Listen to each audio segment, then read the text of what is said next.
माँ शारदे को नमन। बहुत मुश्किल काम ऋतु जी ने मुझे दे दिया। आंखों में आंसुओं के बाद हंसाना आसान काम नहीं है, लेकिन आसान काम तो दुनिया कर लेती है।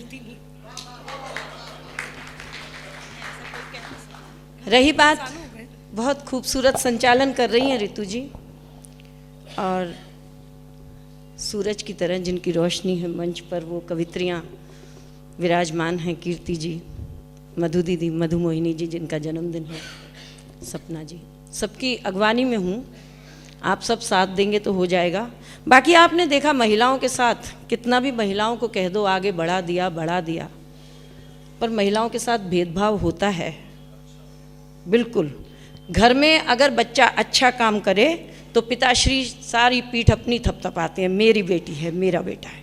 और कुछ भी जहाँ गलती हो जाए ना, ये तेरी माँ ने सिखाया।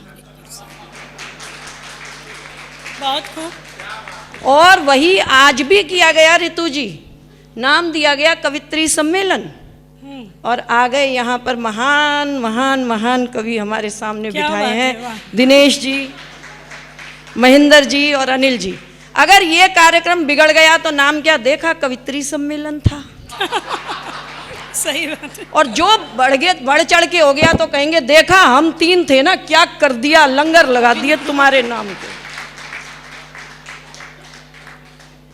सही कह रही हूं, लेकिन पंगा मत लेना महिलाओं से। देखो, आप एक कवित्री रखते हो, कोने में बिठा देते हो, ऋतु जी ने बताया, लेकिन ऋतु जी ने कवित्री सम्मेलन किया, एक को भी कोने में नहीं बिठाया, 3-4 सब नीचे बिठा दिए। क्या बात है। लेकिन एक बात आपसे कहना चाहती हूँ, आप सब ने तराजू देखा है। तराजू का कौन सा पलड़ा भारी होता है? जिसमें वजन ज़्यादा होता है। तो आप सब यहाँ जो बैठे हैं, हम वज़न में बहुत कम हैं। आप सभी को प्रणाम करती हूँ, और जिनके कारण आज मैं यहाँ हूँ, राष्ट्रीय कवि संगम के अध्यक्ष आदरणीय जगदीश मित्तल जी। क्या बात है। वाह। वो 2 कदम अगर मेरे राष्ट्रीय कवि संगम की ओर 2008 में ना गए होते तो आज ये बलजीत कौर इन सब बड़ी कवित्रियों के बीच लायक नहीं हो सकती थी। मुझ जैसे कई लोगों को हम तक लाने वाले आदरणीय जगदीश मित्तल जी, आपको प्रणाम करती हूँ। क्या बात है। बहुत साधुवाद। बाकी हंसने के लिए मैं तो देखो सरदारों के घर से हूँ, जाना ही नहीं पड़ता कहीं, आँख खोलो सामने सरदार। अब आप ही बताओ, आप लोगों के यहाँ खानदान में लड़की बड़ी हो जाती है तो शादी करने के लिए लड़का ढूंढा जाता है। हमारे यहाँ लड़की बड़ी हो जाती है तो सरदार ढूंढा जाता है। मैं ग्वालियर की बेटी, अब तो ज़माना ही बदल गया, अब तो मोबाइल है, ये सब कुछ है। और जब मेरी शादी हुई तो शादी से पहले तब क्या परंपरा थी, आप सब जानते हैं कि जब लड़का यानी सरदार जी जो देखने आए, घर पर आए, चाय के प्याले रख दिए गए, मम्मी भी बैठी थी, पापा भी बैठे थे। थोड़ी देर बाद मम्मी रसोई में चली गई, जो पापा कभी रसोई में नहीं गए वो भी चले गए। हमको अकेले बिठा दिया कि बात करूं। 1 मिनट, 2 मिनट, 3 मिनट कोई बात ही नहीं हुई। मैंने कहा कुछ तो बोलो सरदार जी। बोले भैन जी किन्ने भैन भरा हो। बहुत अच्छी बात। क्या बात है। मैंने कहा अभी तक तो मेरा एक भाई था, तुसी दूजे हो गए ससुर। बहुत अच्छी। अच्छा, आजकल की तरह का ऐसा ज़माना भी नहीं था कि फ्लैट हो गई किसी को पता नहीं चले। अब वो जैसे ही गए सरदार जी, पूरे मोहल्ले में धीरे धीरे बात फैल गई भी जेड़ा मुंडा देखण आया सी वो भैन जी बोल गया। जहाँ जाएं हम तो मेरी मम्मी को कहन, अच्छा जेड़ा मुंडा वेखण आया सी बलजीत नू वो भैन जी बोल गया। जहाँ मैं जाऊँ हैं तेरा वीर बन गया। पूरे मोहल्ले में चर्चा हो गई, लेकिन फिर एक सरदार ढूंढे गए। तो हुआ क्या, हूँ तो मैं भी सरदार नहीं। फिर सरदार जी ढूंढे गए, फिर वही वाक्य दोहराया गया। फिर टेबल पर इधर सरदार जी बैठे, इधर मैं बैठी, इधर पापा बैठे, फिर मम्मी बैठी, वही किस्सा फिर दोहराया। मम्मी गई, पापा गए, थोड़ी देर हो गई तो इस बार मैं बोली, वीर जी कुछ तो बोल दो। वो सिर ठोक के उठ गए, बोले राखी वाले दिन आ जाऊंगा भैन सत श्री अकाल। बहुत अच्छी। अच्छा, फिर क्या हुआ, फिर मोहल्ले के लोगों ने शिक्षा देनी शुरू की मेरे मम्मी डैडी को। बोले भाई तुहाडी कुड़ी ब्याही नहीं जाएगी, शादी नहीं होनी। बोले क्यों? बोले तुसी जो मुंडा खुद ही पसंद कर लो, और ब्याह कर दो, इन्हों कल्ले नहीं बिठाना भी ये वो वीर जी बोल देगी, वो भैन जी बोल देगा, इन्हों का ब्याह ही नहीं होएगा। अब वही हुआ जहाँ मेरी शादी कर दी गई महरौली के सरदार जी। वो जब मेरे मम्मी डैडी नहीं पसंद किए, हमको बिल्कुल अकेले नहीं बिठाया गया क्योंकि सख्त हिदायत थी कि तुम यही बोल दोगे, और हमारी शादी कर दी गई जो मम्मी डैडी ने सरदार जी पसंद किए थे। लेकिन कब तक नहीं बिठाओगे? क्या बात है। आफत आई, अब चुप बैठे हैं, बिल्कुल कह के बोला कि वीर जी नहीं बोलना, उनको भी कह के बोला गया भैन जी नहीं बोलना। तो मैंने डरते डरते कहा कि सरदार जी कुछ तो बोलो। तो सरदार जी बोले बहुत घबराहट हो रही है, तो एक गाना सुना दे। मैंने गाना शुरू किया, भैया मेरे। बोले चुप हो जा मेरी माँ।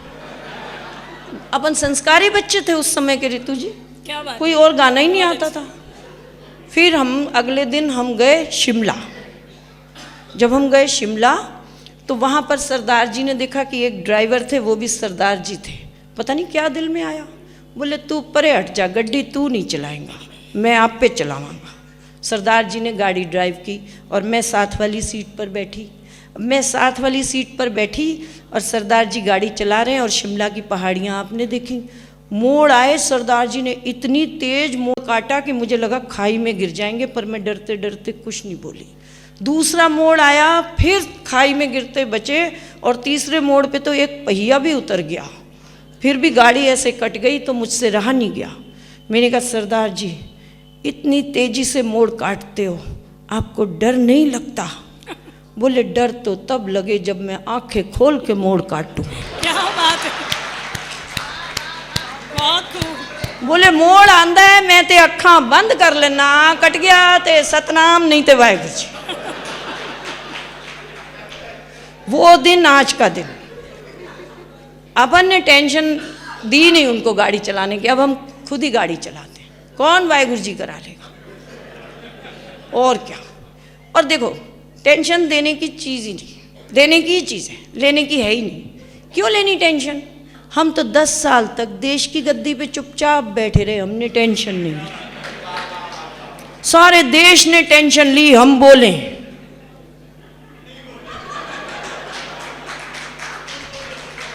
सारी दुनिया चुनाव लड़ती है, हमारी ऋतु जी भी लड़ी, चुनाव लड़ी। बताओ चुनाव लड़के क्या बनी?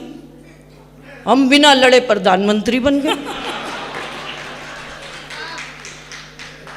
तो टेंशन लेनी नहीं चाहिए, लेना ही चाहते हो नहीं। देखो बहुत अच्छा काम कर रही है रोहिणी के लिए, वो तो हादसे में हम कुछ भी कह लेते हैं, बहुत गर्व होता है।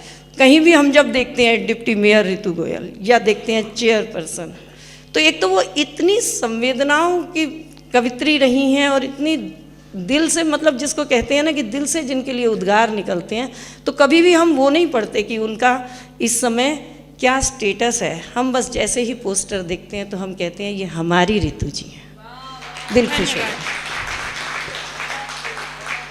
तो मस्ती में रहिएगा, टेंशन क्या करनी है? लेना ही चाहते हो तो कार लो, बंगला लो, लोन लो, निकल लो।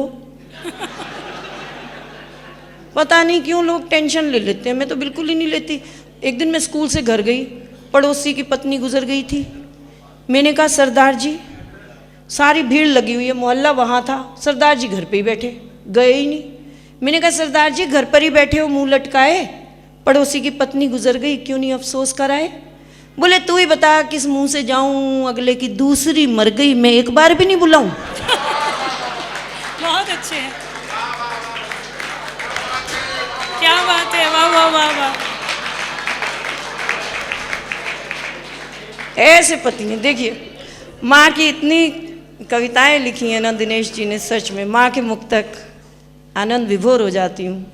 आदरणीय महेंद्र अजनबी जी और आदरणीय हंसराज रल्हन जी, और जो 2-2 घंटे अकेले जिनके दम पर कवि सम्मेलन चलता है, आदरणीय अनिल जी आपने हमें बुलाया, बहुत बहुत धन्यवाद। एक बार इन लोगों के लिए तालियां बजा दीजिए। जैसे गाड़ी चलाने वाले के लिए बैठना मुश्किल होता है, वो ड्राइवर को क्या कहता है, तू हट मैं ही चला लेता हूँ। तो आप सोचिए कि इन लोगों का क्या हाल होगा जो आज बैठे हुए हैं। लेकिन मजबूरी है तो पंगा तो लेना नहीं है। पंगा ले ही नहीं सकते, है ना। तो रही बात मस्ती की, अब मैंने बताया पर अच्छा मैं तो बिल्कुल भी टेंशन नहीं लेती। कोरोना काल था, सारे घरों में टेंशन थी, लेकिन हमारे हिंदुस्तान की औरतें टेंशन लेती नहीं। पहला कोरोना याद कर लो, पूरे विश्व में टेंशन थी, लेकिन हमारे हिंदुस्तान की औरतें लगी हुई थी, हलवाई बनी हुई थी पूरी। कोई समोसे बना रही थी, कोई जलेबी बना रही थी, कोई कुछ बना रही थी। उन्हें पता था कि ये तो चला ही जाएगा। अपने राम की भूमि है, अपने कृष्ण की भूमि है, अपने देश की ये भूमि है, यहाँ से सब चला जाएगा। बहुत अच्छी बात। तो मस्ती में ही रहना चाहिए। तो मैंने ना बेटे ने एक दिन, अब टाइम पास, सरदार जी तो कोई काम नहीं करते, तो बेटे से कहा कि पेन ड्राइव दे, पिक्चर देख लेता हूँ। बेटे ने पेन ड्राइव में लगा दी पान सिंह तोमर। सरदार जी ने देखी, अगले दिन इरफान खान निकल गए। बेटे ने दूसरे दिन पेन ड्राइव में पिक्चर दी प्रेम रोग, अगले दिन ही ऋषि कपूर जी गए। क्या बात है। तीसरे दिन सरदार जी बोले काक के गल सुन, शादी दी वीडियो दे दे, माँ दी भी देख ले। और मैंने छुपा के ही रख दी। बहुत अच्छे, खुलकर तालियां बजा सकते हैं आप लोग।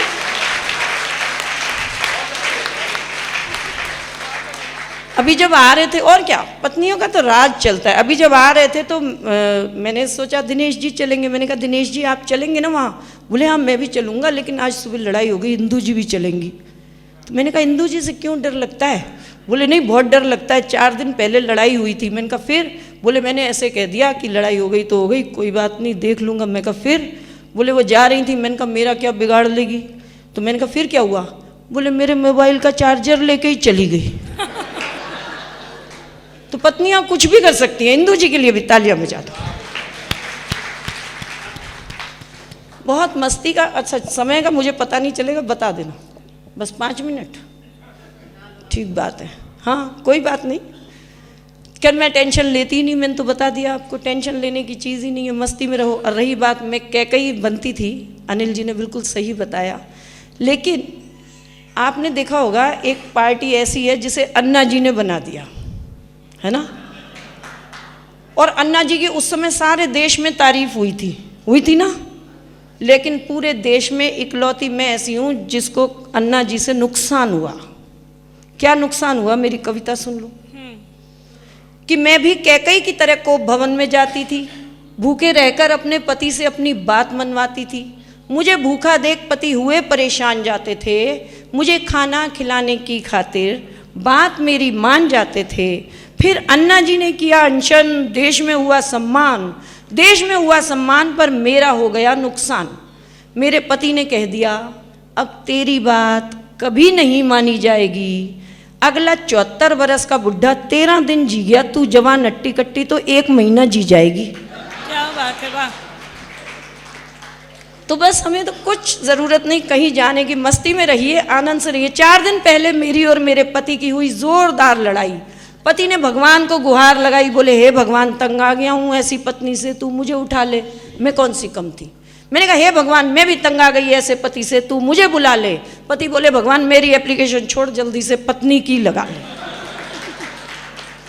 अच्छा एक हरियाणा का चैनल था, वहाँ पर मुझे बुला लिया। बोले जी आप पति के बारे में बहुत कुछ बोलती हैं, तो बताइए कि अच्छा पति कैसा होता है। तो मैं जैसे ही बोलने लगी तो एक हरियाणा की महिला बैठी थी, हरियाणा वाली ने माइक छीन लिया। बोली यो के बोल लेगी मैं बताऊँ अच्छा पति कैसा हो गया। मैं भी उसकी तरफ देख रही। मैंने कहा क्या हुआ?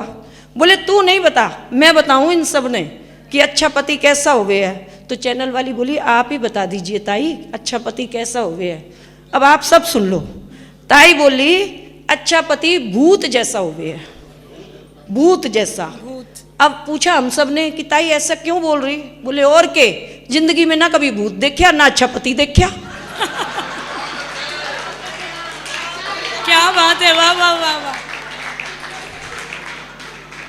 तो बस मस्ती में रहो।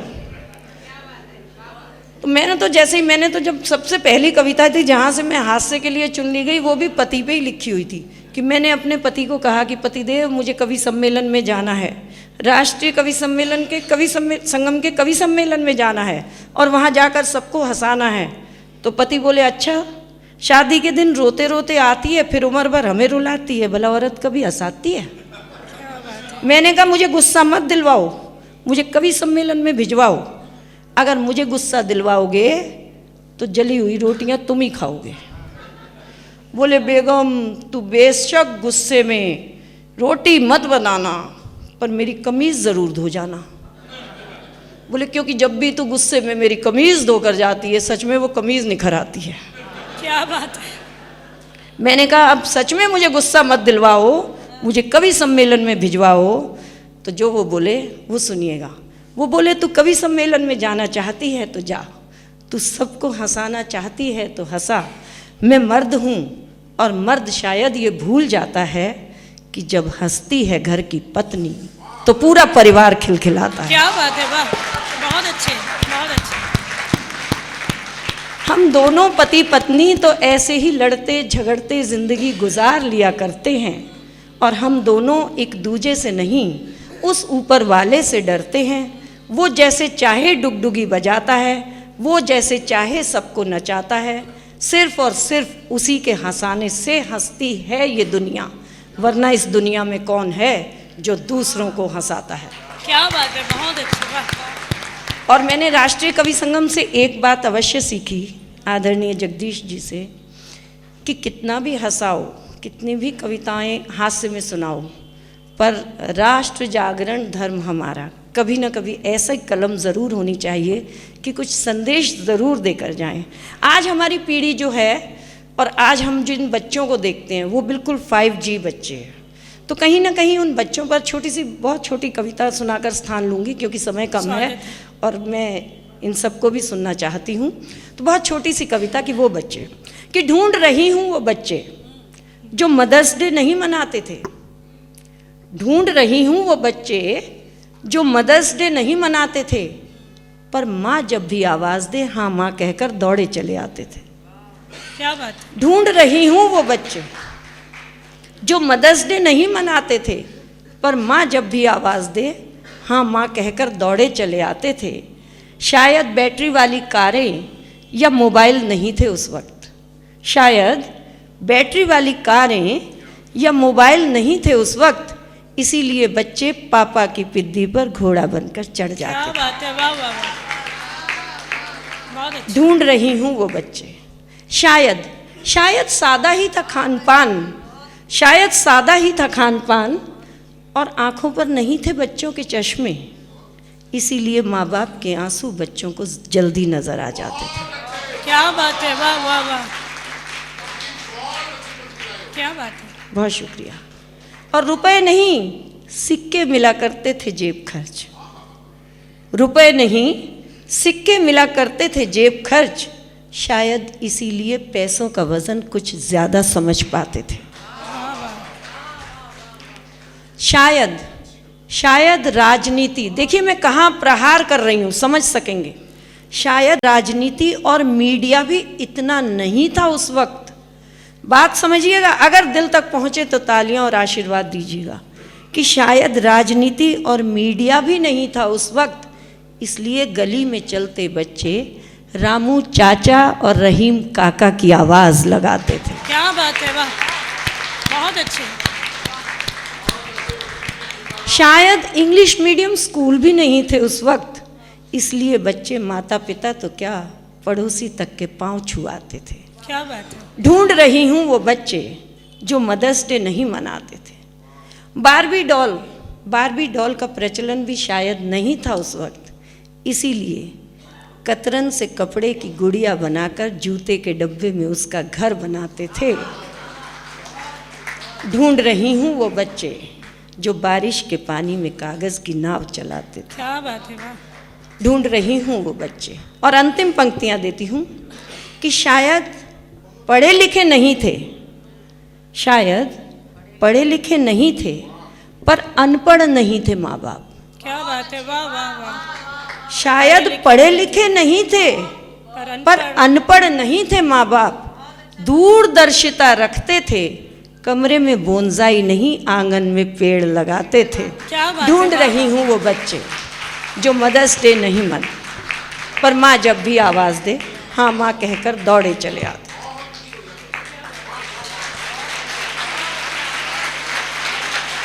शुक्रिया। श्री साहित्य सरगम और दिशा फाउंडेशन, आप सब ने इस कार्यक्रम की यज्ञ में मेरी आहुति स्वीकार की। आप सबका बहुत साधुवाद। और इतना ज़रूर कहूँगी, हास्य के लिए ही जानी जाती हूँ, 2 पंक्तियाँ कहकर बैठती हूँ, अपना स्थान लेती हूँ कि जो लोग हंसते और हंसाते हैं, जो लोग हंसते और हंसाते हैं, वो मरने के बाद स्वर्ग नहीं जाते हैं। जो लोग हंसते और हंसाते हैं, वो मरने के बाद स्वर्ग नहीं जाते हैं, क्योंकि वो लोग तो जहाँ बसते हैं उसी जगह को स्वर्ग बनाते हैं। बहुत बहुत शुक्रिया।